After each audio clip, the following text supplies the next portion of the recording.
we owe the Cowboys an apology. All right, welcome in to Spirit Report for November the 25th. Week 12 is now in the books. We are just 2 days away from Thanksgiving. Hard to believe that's how far along we are, but we are closing in on the stretch run of the 2025 NFL season. We've got a lot to wrap up here. As always, we'll get started with the last thing we saw, which was the Niners' Monday night win over the Panthers. And San Francisco's emerged as the ultimate survivor. And you look at all the things that they've been through over the course of this year. They were without Brock Purdy for a good chunk of the year. They were without George Kittle to start the year. Brandon Ayuk hasn't played at all for them. Obviously, there are some other issues outside of just the injury that they're dealing with there. Nick Bosa's out for the year. Fred Warner's out for the year.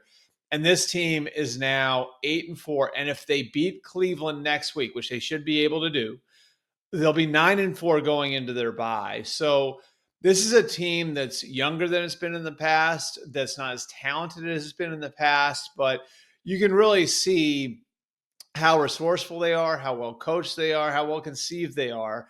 And they actually have, a little bit of team speed that I think showed up last night. But the big takeaway for me was, again, just how valuable Christian McCaffrey is to their entire operation.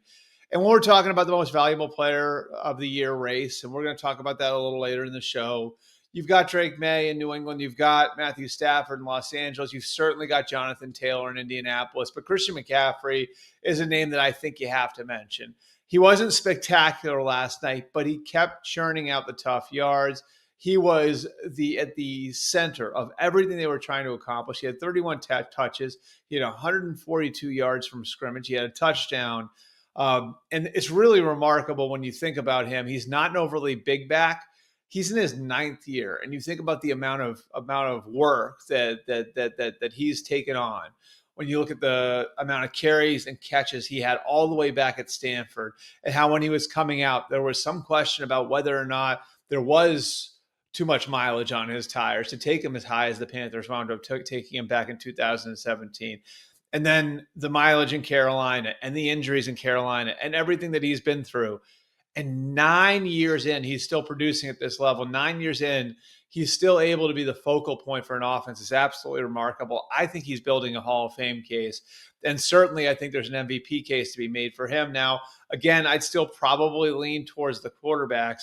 And I've been talking about Jonathan Taylor a lot when it comes to which non-quarterback could be in the MVP race. I think Jackson Smith and Jigba deserve some mention there as well. But Christian McCaffrey has been the one constant for a Niners team. Him and Trent Williams, let's just make sure we get the left tackle in there too. Him and Trent Williams, those two guys have really been the constants. And again, I think it's just so remarkable what Christian McCaffrey's been able to accomplish in his 9th year as a pro. So durable, so reliable. And on a night when Brock Purdy threw 3 interceptions and that thing could have gotten away from the Niners in the first half of that game, Christian McCaffrey was the bellwether. The defense played well too, but Christian McCaffrey was the bellwether who was able to get them settled down and in the end pull away for a relatively easy win over a Carolina team that came into that game over 500. Our second topic for today is the rebirth of the Dallas Cowboys. And I think we owe the Cowboys, a lot of us do, an apology for the way we were talking about them at the end of the summer, because they were dealing with a situation with Micah Parsons that was a very difficult situation to handle, to manage based on the money you were talking about, based on some of the water under the bridge between player and team. And he's been a great acquisition for the Packers. But maybe we can see now where this thing had just gotten to the point where a divorce was best for both sides. And so, you look at the totality now, and now we can take the 30,000-foot view of everything that's happened in Dallas over the course of the last 3 or 4 months. And I think really a big piece of this is for Jerry Jones, for Stephen Jones, for Brian Schottenheimer, for Will McClay, their scouting chief. You've taken this big picture look at where they were coming out of last year. They walk away from Mike McCarthy. Schottenheimer becomes the head coach. They'd had 3 straight 12-win seasons under McCarthy in 21, 22, and 23. And then 24, they fall off a little bit. And you look at it and you say, okay, like this is our formula now. We've paid Dak at $60 million per year. We've paid CD at $34 million per year. Do we go all in on another piece from this existing core that didn't quite do enough to get us over the top? And again, they had initially planned to pay Micah. But once that Micah thing went off the rails, I think they took a bigger picture look at everything. All right, like how do we reimagine this? How do we take the next step as a team? And sometimes you're forced to make tough decisions. And I look now at this team, and I think they're more dangerous than they were a year ago. I think they're more dangerous maybe than they were 2 years ago because of some of the things that they've done to reimagine what they have from a team standpoint. So the Micah trade happens. They take some of the capital for Micah and trade it for Quinnen Williams. Quinnen Williams comes in at a much cheaper rate. And now you look at the face of their defensive front, and it's completely different than it was over the last couple of years. Defensive tackle was kind of a weakness for them. The run defense was a weakness. Now defensive tackle is a real strength. With Matt Eberflus as their defensive coordinator, that's a key. Remember, those Matt Eberflus defenses built in Indianapolis that wound up helping him get the job in Chicago to become a head coach were built around DeForest Buckner and Grover Stewart. And now you look in the middle of that defense, and you've got Osa Odighizuwa, who you paid in the offseason. You traded for Kenny Clark as part of the Micah Parsons trade, and you've got Quinnen Williams, who's a game wrecker, one of the top 4 or 5 defensive tackles in all of football. And that defense looks completely different as a result. In fact, you go back a week ago and see what they did against the Raiders. They had 11 quarterback hits in that game, which is an extraordinarily high number.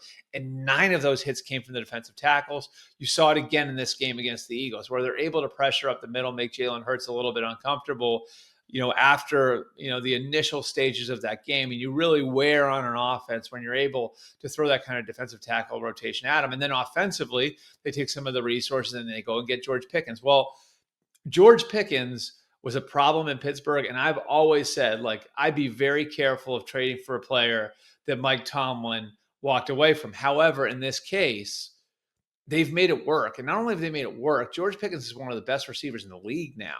To the point where, what do? Do you pay George Pickens now after you already paid CeeDee Lamb?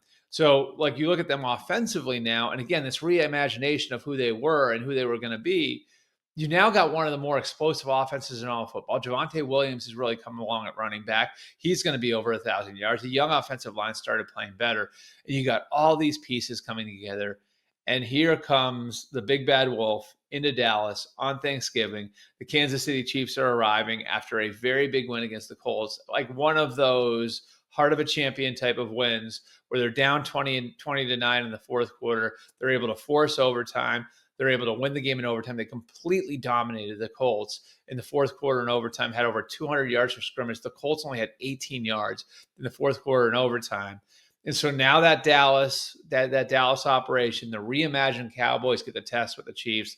I can't wait to see what happens. Finally, our third topic, the very best team in all of the NFL right now is the Los Angeles Rams. And the MVP of the NFL is Matthew Stafford. And I say that with all due respect to Drake May, who is right there in the race with him. I say that with all due respect to Jonathan Taylor. I think we saw Jonathan Taylor's value on Sunday in what happened when the Colts went away from him. But to me, I just look at the year Matthew Stafford's had, and this is who he could have been for all of those years in Detroit. This is who Sean McVay saw when he said, go get him back in 2021. And, I think we're seeing now what happens when you've got a player who's got all the physical ability in the world. He's got a good situation around him, a good system around him, and his mind is completely unlocked. And they're in a place right now where when you watch Matthew Stafford play football, it looks like he's toying with the defense. And he's got Puka Nacua to throw to, and he's got Devontae Adams to throw to, and he's got a strong running game with Kyron Williams and Blake Corum, and the defense can do its job. The most impressive thing about the Rams is if you want to go back a week, they're able to beat the Seahawks with Stafford throwing for less than 200 yards. And now they come back and this week, what they're able to do against a good Buccaneers team, blow them completely off the field. Stafford, when they are put in these obvious throwing situations, looks so calm and so at ease and so in control. And I just look at the whole Rams operation as one that's humming right now. And I think Stafford's playing the best quarterback of any football, or best football of any quarterback in the league. Right now, his touchdown interception ratio is 30-2. He's thrown 25 touchdown passes since his last interception. He last threw an interception on September 21st against the Eagles. Think about that. September 21st. That's more than 2 months ago. since he's last thrown an interception. So I think Stafford's the MVP of the league. I think that the Rams are the favorite right now to win the Super Bowl, to go into Santa Clara, the home of their arch rivals, and win a second championship under Sean McVay. And I'm excited to see where they take it from here. But again, to me right now, Matthew Stafford is the MVP of the league. Drake May's right there with him. Jonathan Taylor's right there with him. All due respect to Jackson Smith and Jigba, Christian McCaffrey, they deserve notice too, but Stafford's the MVP. Appreciate you guys coming out. As always, you can leave comments below on the YouTube page here. You can also get to me on social media at Albert Breer on Twitter, at Albert R. Breer on Facebook, at Albert_Breer on Instagram. And on this holiday week, we'll have at least one, maybe two, probably two more Breer reports this week. We'll have a mailbag edition coming for you for sure on Wednesday. We'll see you guys then.